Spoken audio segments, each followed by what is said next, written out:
So on page 27 in your notes, you're going to be doing activity on page 27 using the white paper and using this page. Some students at your school claim that taking an SAT prep course will help improve their SAT score. Design a study to help discover if this claim is true. On page 27, there are 6 studies described. They are very similar, but there are differences in the descriptions of these 6 studies. So here are 6 proposed studies for investigating the question of the day. Suppose we found that the mean SAT score of the students who took the prep course is significantly higher than the mean score of students who didn't take the prep course. What conclusions could we make? Can we generalize? And can we determine causation? So on the purple paper in your notes are the descriptions of the studies. On the white paper that you picked up on your way in the door are the conclusions for these 6 studies. I want you guys to cut out the conclusions, match them to the study. Don't glue or tape them down yet. We'll wait until we're going through them so that we know you've got them in the right spot. But right now I want you to cut the conclusions out. The conclusions are on the white paper that you picked up on your way in the door. Conclusions are on the white paper. You want to cut all of those out and then match the conclusions to the study. I'm going to give about 9 minutes for you guys to match the conclusions to the study. All right, so let's look at these 6 studies. Study number 1, get all the students in a senior-only class to participate in a study. Ask them whether or not they took an SAT prep course and divide them into 2 groups based on their answer to this question. So my question is, was a random sample taken? Was a random sample taken in number 1? No. Why do we care about random samples being taken? What does that let us do?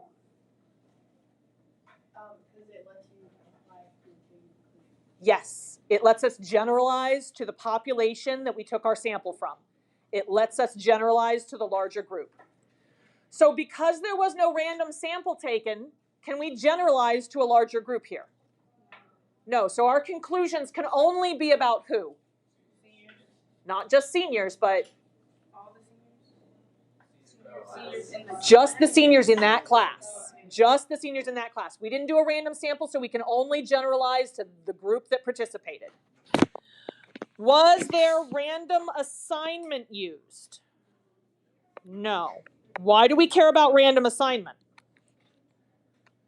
What does that let us do? What'd you say?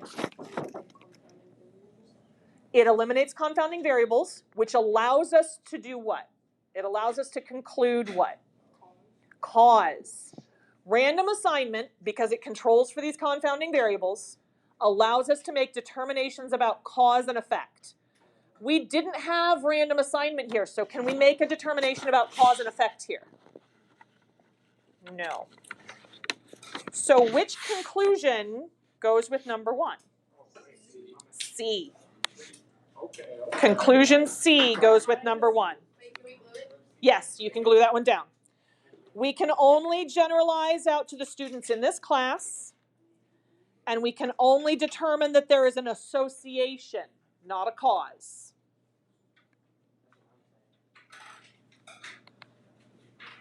All right.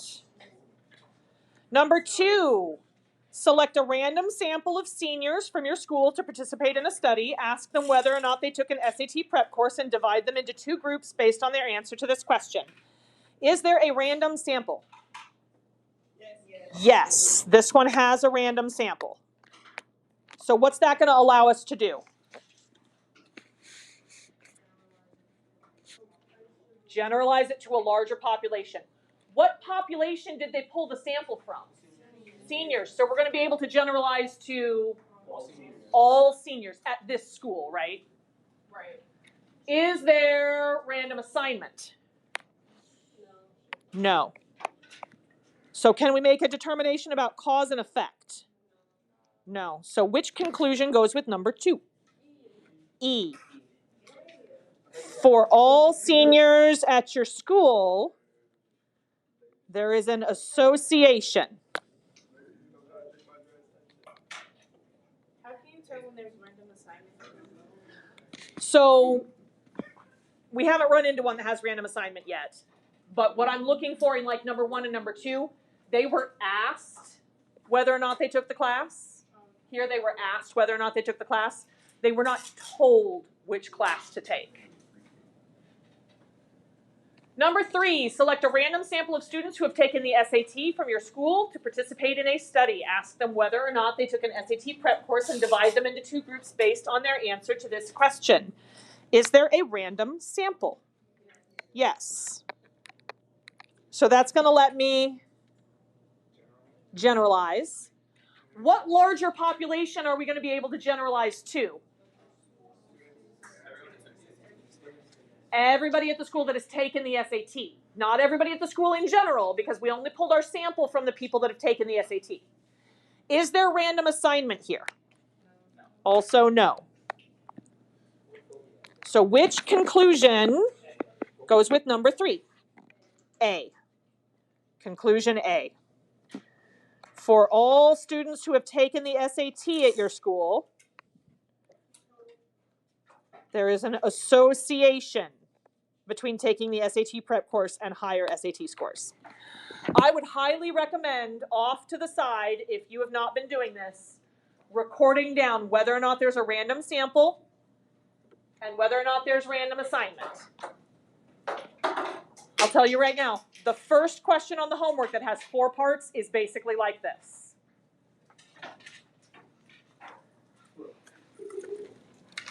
Thank you. You're welcome.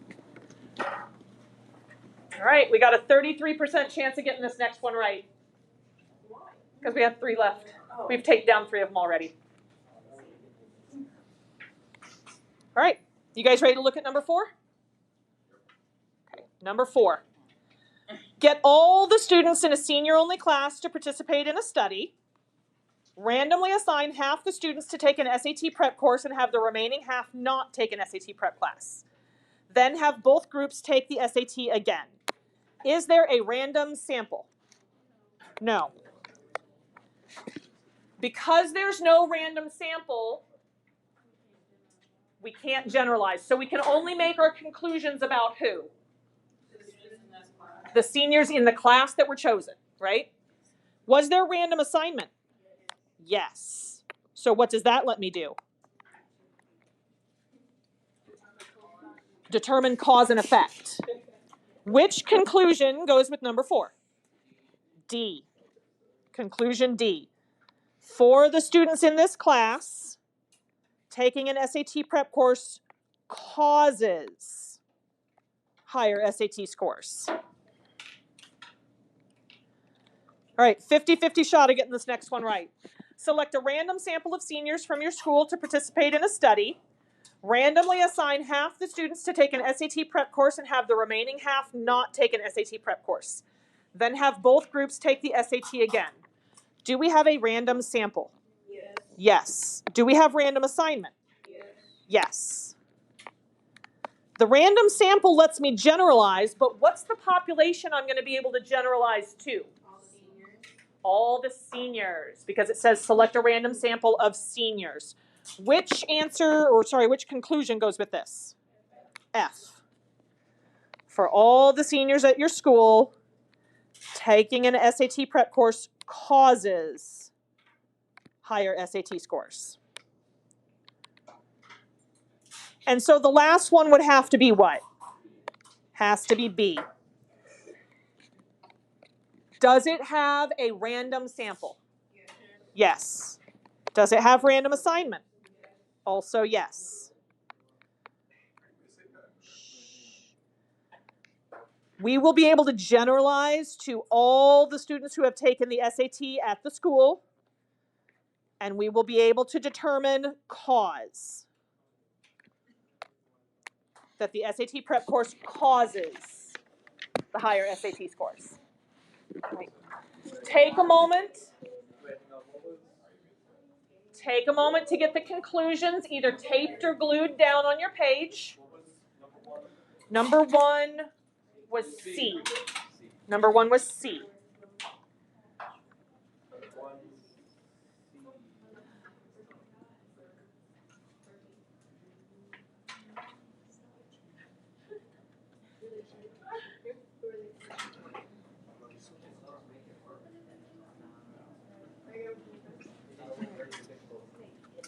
Do you guys have any questions before we flip this over on the back side?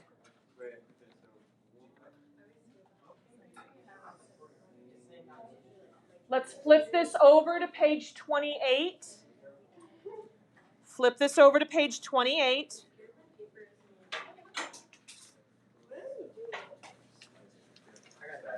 A random sample lets us generalize our conclusions to the population from which we sampled. So whatever the group was that we went to get our sample from, that's the larger group we can generalize to, if there's a random sample. If there's not a random sample, we can't go beyond our group. Although sometimes, I will say this, especially about experiments, like, can you get a random sample from the population if we're going to test a new medication? Not really. You have to take volunteers if you're going to do a new medication study. So if you do a new medication study, because we're not using a random sample, we can't generalize to a larger group. But what we can say is, for other people who are like the ones in this experiment, it was determined that the medication caused whatever. So we can't go outside of our little group unless we have a random sample, but we can sometimes say, or if they're just like these people. Random assignment allows us to conclude that a treatment is causing the changes that we see in the response variable. So far, so good? All right. Let's look down at the check your understanding. Zach works at a Verizon store and wonders if iPhones last longer if the screen brightness is set to low. He selects a random sample of 20 brand new iPhones from this store and randomly splits them into 2 groups of 10. For the first group of 10 iPhones, he sets the screen brightness to low and then starts a movie. For the second group of 10 iPhones, he sets the screen brightness to high and then starts a movie. For each iPhone, he measures the amount of time until the battery is all the way dead. He finds that the low brightness on iPhones lasted longer on average than the high brightness iPhones. There are 5 questions here, A through E. I'm going to give you guys about, let's take 4 or 5 minutes to answer those 5 questions. Some of them are really fast. Take about 4 or 5 minutes to answer those 5 questions there, and then we will go over them.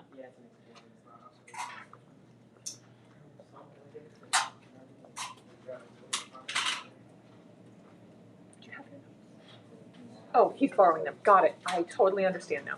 Here, I'll go ahead and put this up for you. Thank you.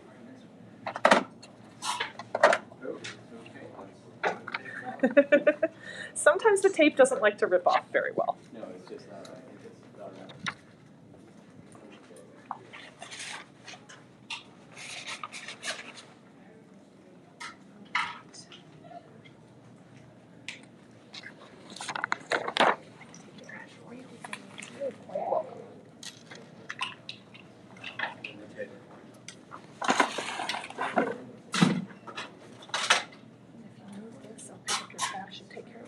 You're totally fine. You were busy. And you're still busy. I have tasks with you.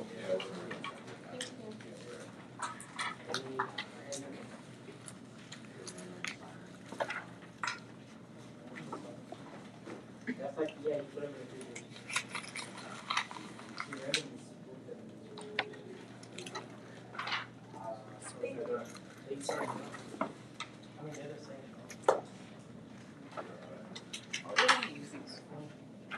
What'd you say? That is for you to study with. Because we had so much vocabulary in this chapter. Did you get that all figured out? Oh, yeah. Duh. I know you got that all figured out. I double checked it. You literally checked it. I did. You're right. That's what happens when you speak before you think. End up saying silly things.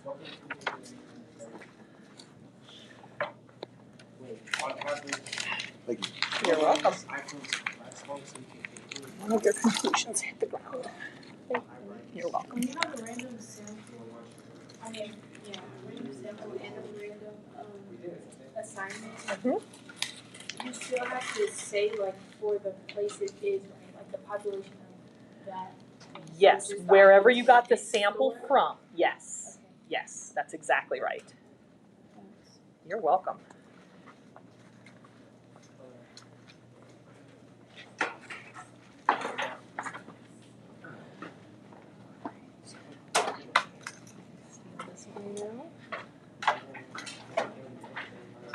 Thank you.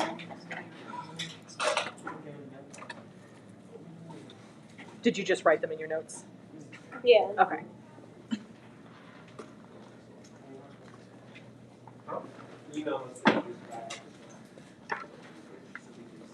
Thank you. You're welcome. Yeah, you're totally fine. Just trying to help clean up a little bit since you guys are busy.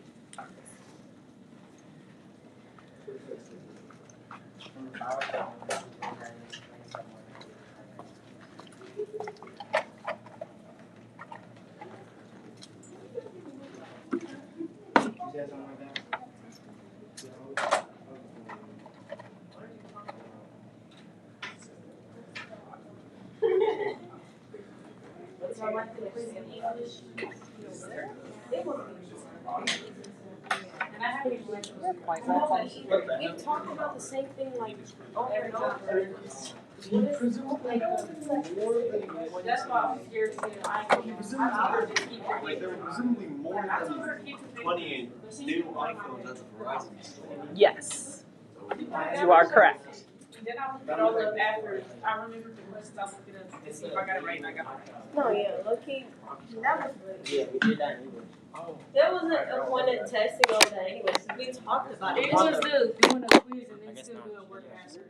Oh, shoot. Mind you, I will chase that down. I didn't give it enough time for me. Thank you, She's like, Georgia. "Shut up, Monday." No, you're fine. We always got work over the weekend. She said, no, well, she told me. She said read over the weekend. Wait, we gotta read to check. Yes.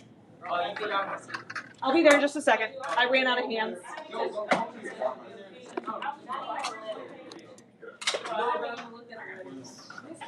Yes.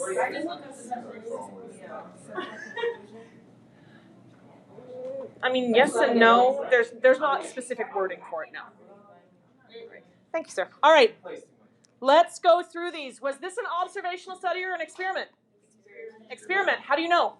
Because they were assigned a brightness. Because what? They were assigned a brightness. They were assigned a brightness. They were randomly assigned a brightness specifically. There was random assignment to the treatments, or you could say they were randomly assigned a brightness level. That random assignment is really important. Not just that they were assigned, but that it was a random assignment. Why is it so important that it's random and not just whatever? Less bias because we're controlling for what? We're controlling for confounding variables. When we do that random assignment, the goal is to make sure that any confounding variables get kind of equally sprinkled between my two treatment groups. So like if there's a defective iPhone in the group, hopefully there's a companion to it that gets put in the other group. What is the explanatory variable? Screen brightness, high or low? Screen brightness, high or low? Typically, when you're asked about the explanatory variable, you want to list out like what the treatments are if possible. Sometimes it gets really long, and in those cases, don't worry about it. But in this case, it was just two treatments. High screen brightness, low screen brightness. What's the response variable? Battery life. Perfect. Was a random sample used to collect the data? Yes. What's that going to let us do? Generalize. What's the population we're going to be able to generalize to? Louder, Alana. The brand new iPhones in that store. Why not just all brand new iPhones? He only pulled his sample from his store. If he had pulled his sample from 5 different Verizon stores, then we'd be able to generalize out to those 5 different Verizon stores. But he only pulled his sample from the one store. Was random assignment used? Yes. What's that going to let us do? Determine cause. So what conclusion can we make?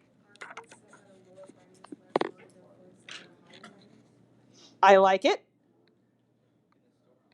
In this store, yes. So very specifically, we want to talk about for all the brand new iPhones from this store. Low screen brightness causes increased battery life.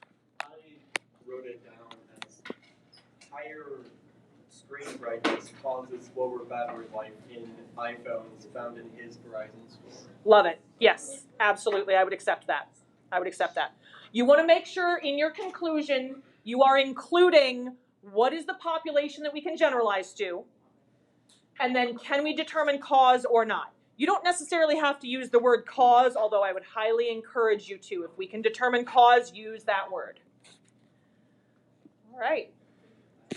That finishes chapter 4 completely. We are done with chapter 4. Yay! Scares me. When is your test over chapter 4? Next Friday. Next Friday. What is going to happen on Monday? What are you guys responsible for on Monday? Homework is due on Monday. Question number 1 comes straight from this lesson. There's 4 parts to it, 4 different studies described. You're going to tell me what conclusion can be reached. On Tuesday, we will practice with FRQs. Sorry, on Monday, in addition to going over the homework, we will also go through your yellow packet where we kind of summarize the most important ideas. And you guys will get the test review and fingers crossed should have time to work on that during class. Tuesday, we'll do FRQ practice. Wednesday is 2 days before your test, but I don't see you the day right before your test. Do you guys remember why I don't see you next Thursday? E-learning parent-teacher conferences. This is an asynchronous day on Thursday. You do not have to log in and attend class, but you do have assignments for every class due that day. Wednesday, I will take questions over the test review because that's the only day that I will have before your test, since I don't see you the day right before. Thursday is multiple choice practice. Just like we've done before, you'll get into Canvas. That's why you'll be marked as attending school that day. You have to get into Canvas on Thursday or you get marked absent. Then you will log into our class. You'll go to the modules, go to module 4, find Thursday's date. You'll find a linked Google form to multiple choice practice. There will be more multiple choice practice on AP Classroom if you would like additional practice beyond the Google form multiple choice questions. And then the test is on Friday. You guys have about 10 minutes to get started on your homework. This would be fantastic use of that time because I am here to answer questions in case you get stuck.